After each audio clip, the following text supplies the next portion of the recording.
বন্ধুরা দেখুন, এই মন্দিরটা দেখুন। এটা বহু বছর আগেকার মন্দির। এই মন্দিরটা কিভাবে গড়ে উঠল সেই গল্পটাই আমি আপনাদের কাছে বলবো। চলুন শুধু মন্দিরটা ঘুরে দেখাই।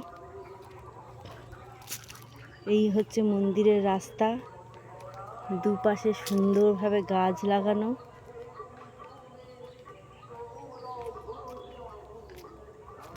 এই মন্দিরের গল্প বলবো,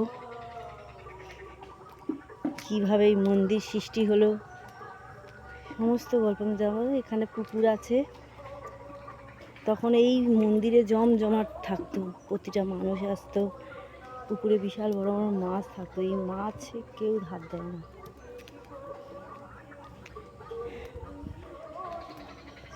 মন্দিরটা ঘুরে দেখাই।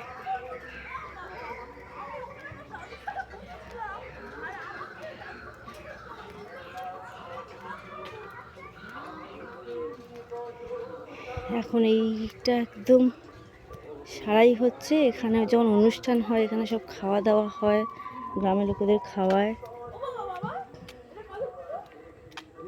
বিশাল বাগান।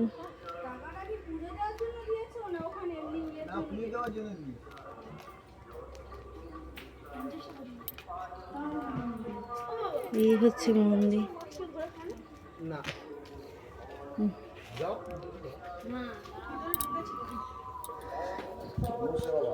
এই হচ্ছে মন্দির। এই সাধু বাবার নাম কি জানো? কি উদাসী বাবা। আরেকটা কি নাম ছিল? আর কি নাম ছিল যেন একটা? তেজরাম বাবাজি। হ্যাঁ, তেজরাম বাবাজি।